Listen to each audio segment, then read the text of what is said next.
Yep.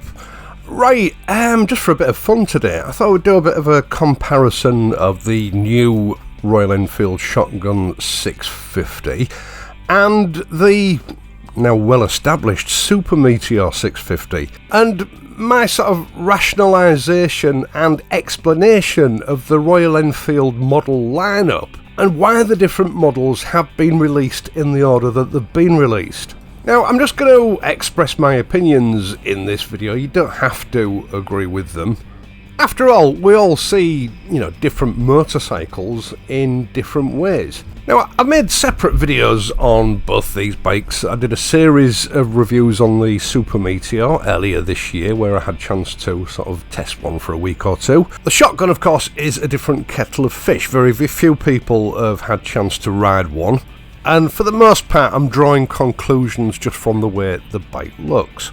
To start off with, looking at videos that I've produced on both bikes, there's a lot of short-sighted comments that, people are just looking at these bikes and immediately brand it as a Harley-Davidson copy. Granted, there are some similarities, but I think that's a very short-sighted opinion. Both the Meteor and the Super Meteor are derived from bullet-based bikes that Royal Enfield brought out in the 1990s. Sort of factory customs. Now, factory customs have been around at least since the early 1980s. I think they started in the 1970s.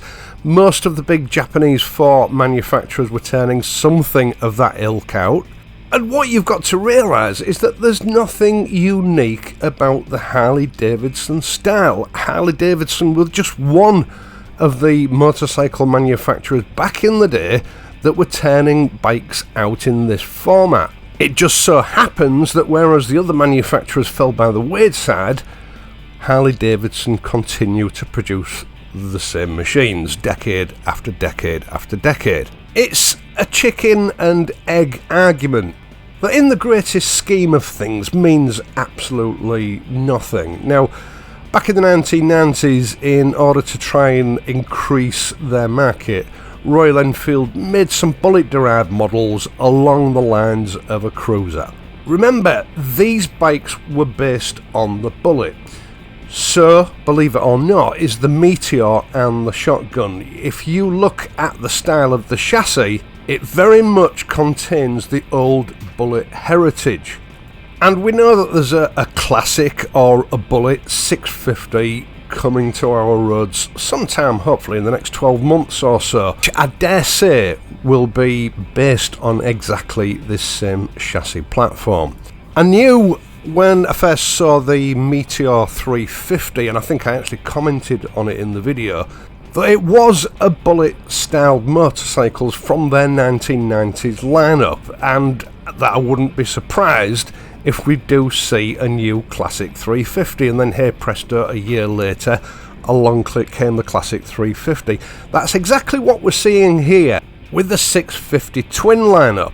It's very much along the similar lines to the 350 lineup, the J platform bikes. Now, up until 4 or 5 years ago, a lot of people quite simply didn't take Royal Enfield seriously. It was a quirky, idiosyncratic little brand as far as the Western world was concerned. And of course, if they were to move forward in the motorcycle market, they had to make some impact. And that's where the Interceptor 650 and the Continental GT 650 came in. Those were toe dippers designed to test the waters and introduce the motorcycle world at large to the Royal Enfield brand again.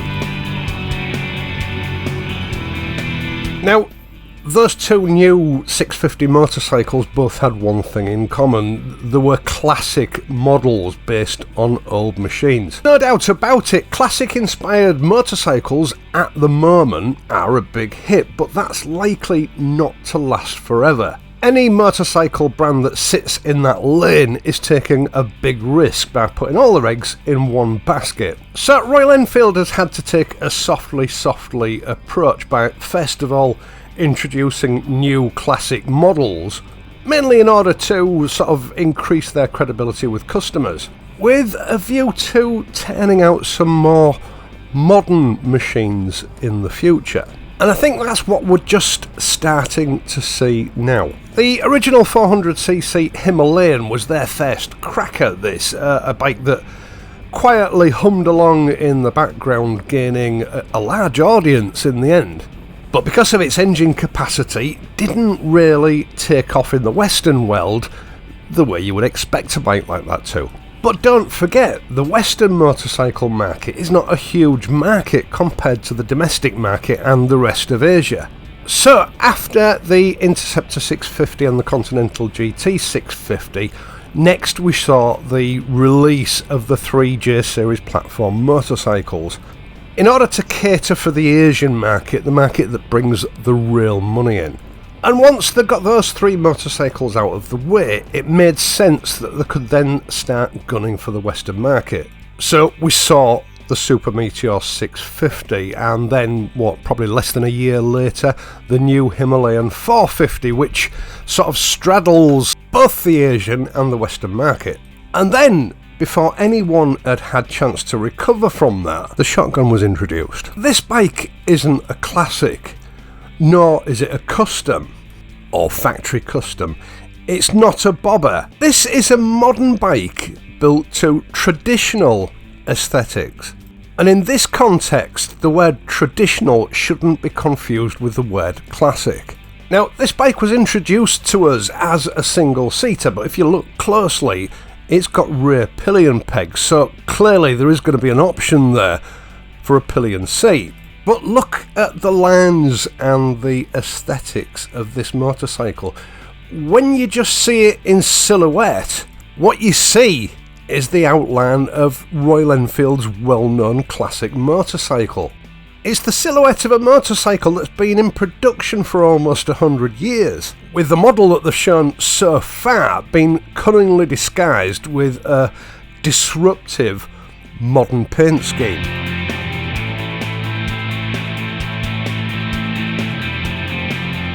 Now, if just for a moment you take out of the equation the English-owned Royal Enfield Motorcycle Company and the Indian-owned Royal Enfield Motorcycle Company, and just imagine that this was one brand or one model of motorcycle that has been continually produced by just a company. I think what Royal Enfield have tried to do here is interpret what the Bullet would have become if it had just continued in production from 1934 without any other market forces exerting pressure on it to be a certain way. You see, the Indian customers are a very traditional bunch. You know, they wanted a Bullet that looked like a Bullet that the dad had, or a Bullet that the grandfather had. And this put a lot of barriers in Royal Enfield's way. If they tried to go too far with modernisation and redevelopment of the Bullet, customers quite simply would refuse to buy it because it was no longer a real traditional Bullet. And Royal Enfield couldn't afford to alienate those customers because, that was their customer base. And they now had quite a lot of competition from other motorcycle manufacturers. I mean, if you just look at the last iteration of the classics with the new UCE engine, they got an enormous pushback from quite a large part of their traditional motorcycle following. Even today, in videos that I've made about the Classic 500, I get comments from Indian viewers that just refuse to consider this to be a proper Royal Enfield classic. They don't consider it to be the real deal. It's an imitation, an imposter. So Royal Enfield had to get all their ducks in a row, not just with their own customers, but with the new customer base in the Western world, before they could do anything too diverse. Which meant that they had to get the original Meteor 350 and the Meteor 650 or Super Meteor 650 out, and this new shotgun, before they released the classic 650 or Bullet 650, whichever it's going to be called. Because for as long as I can remember, since I first brought the Interceptor 650 onto this channel, that is the bike that everyone's been waiting for. And if they released it too early, it would overshadow any other model that Royal Enfield has planned. They've got to get these other bikes into the customer consciousness first. Otherwise, there's a danger they might not get accepted. Now, although I know some people see the Meteor and the Super Meteor as a modern classic, really, they're not.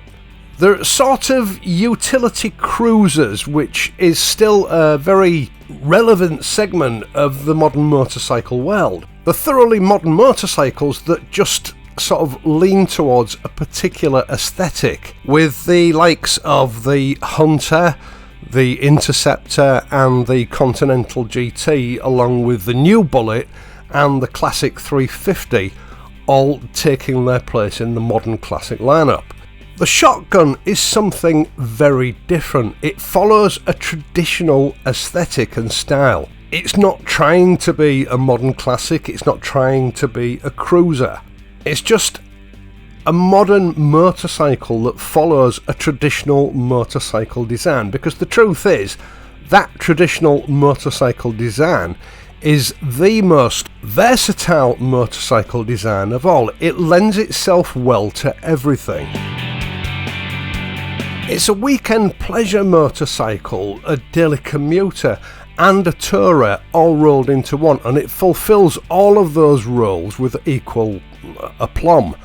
And that's partly the reason why the 350 and 500 classics lasted so well and were so appreciated, because they do everything that you ask them to do perfectly. It's just the way that they're laid out and built. So with the shotgun, it made perfect sense for Royal Enfield to build something that took all those qualities from the classics but put it into a thoroughly modern, up-to-date package. The Super Meteor will make an excellent tourer.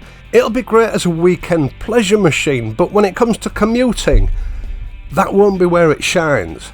And just as Royal Enfield's modern classic configurations work equally well with all those sort of pastimes or functions, that's what the shotgun's designed to do, whilst at the same time being built in a guise that lends itself really well to customization. It's the perfect motorcycle in so many ways, but it's not going to do that any better than the new Classic 650, nor will the Classic 650 be any better at it than the shotgun is.